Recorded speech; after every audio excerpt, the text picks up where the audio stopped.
Hi everybody, it's Rich Cooper, Delaware real estate agent that plays with paint. Finally seeing my face. Now you can live.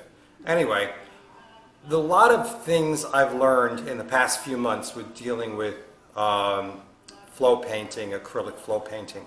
I've made a ton of mistakes because I don't listen to anyone, so I have to make my own mistakes.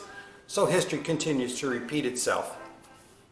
The one major blunder I did initially was I didn't clean my paintings enough so that I could either shellac them or put an epoxy coating on them, which looks really nice, unless it doesn't.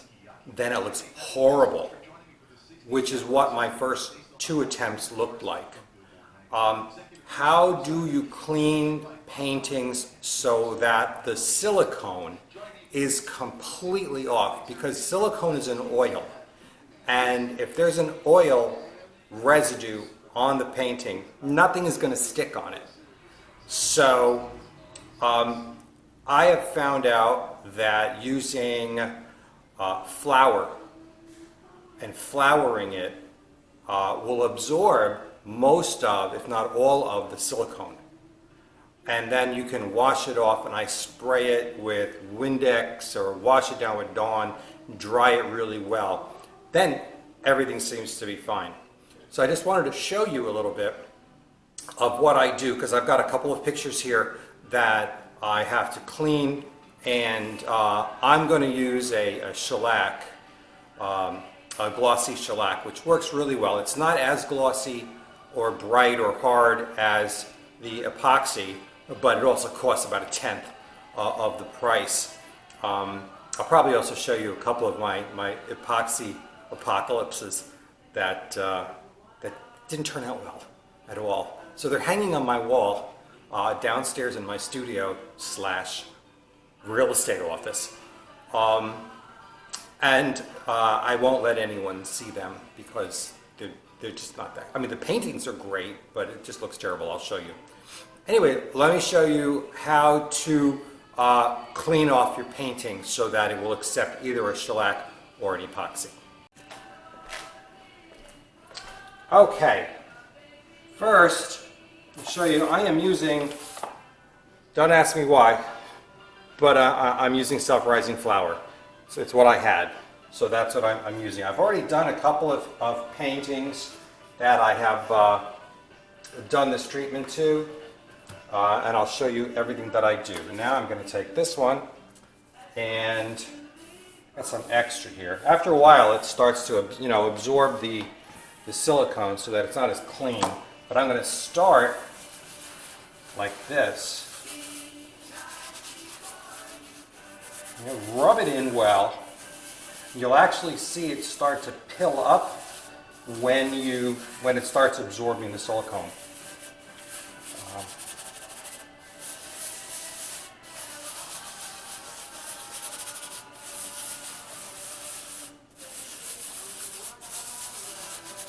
Usually the first go around I reuse it because I don't want to use all the flour just in case, like I have this urge for biscuits later.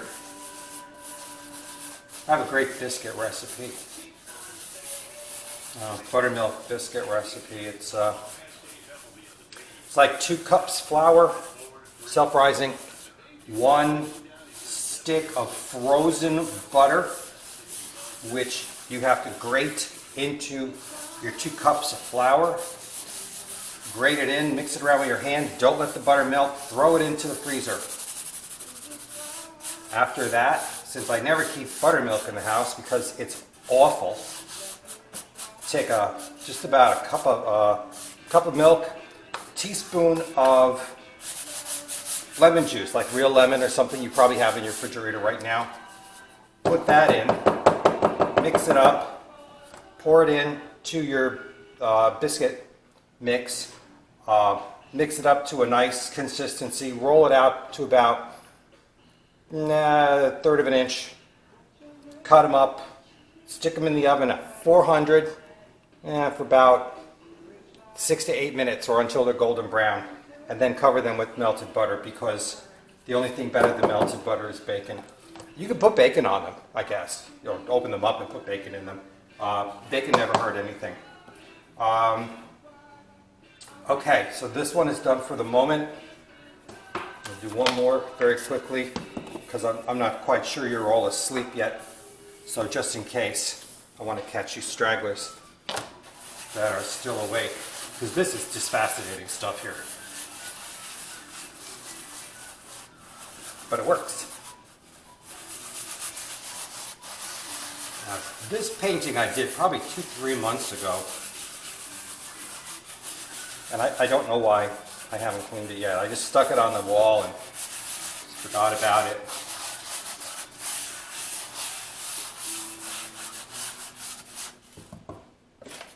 Okay, so you never know what you're going to get with this channel. You could get real estate, paintings, recipes for biscuits. Love biscuits.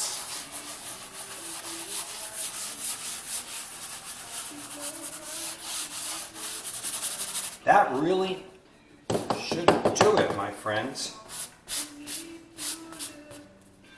Now I'm going to have to move the camera over to the sink and show you what I do next, because that is almost as fascinating as this. Bear with me. Okay, io ritorno. As they say in Italian, I have returned. Aren't you lucky? I'm going to spray down with, this isn't Windex. So obviously I don't have it. This, I believe, is, I don't know, like a watered down pine sol or something. But I'm just going to give it a quick once over.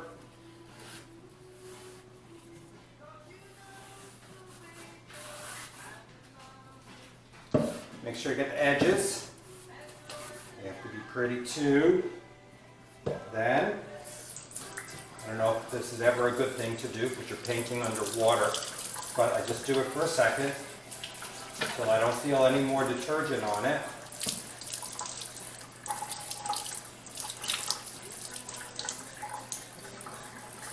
And then,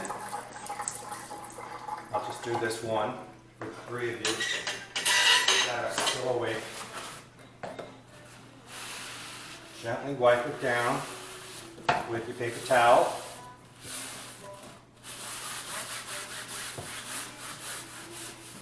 Now, if it were a really nice day outside today, which it is not, I mean, it's 71 degrees and overcast, and there's nothing wrong with that, unless you want to get a tan. That ain't happening. I wipe it down. Notice that, you know, none of the color comes off on this. Behind this curtain, we have a picture. Doesn't come off, so don't worry about it. Not that I would like take a Brillo to it. That would be bad. Could create some interesting effects, but that would be bad. Okay, this one now, once it dries completely, and I mean completely, then it should be able to take either an epoxy coating or a shellac coating without any problems. Problems, you ask? Like what? Let me show you. Okay, I said before I wanted to show you what happens when you don't do the epoxy correctly. If you look down the bottom, you'll see where it just has not taken. Most of it looks pretty good, but the edges especially, there's a spot there, really looks terrible. So that's why you have to clean the paintings very, very thoroughly, because this is a pretty good painting, but it's ruined. Learn from my mistakes. That's all, folks. Thanks for joining me. Don't make the same mistakes I did. Clean those paintings well, and you'll have a great result when it comes to either putting epoxy on it or using some sort of varnish. So thanks again. Like it if you like it. See you soon.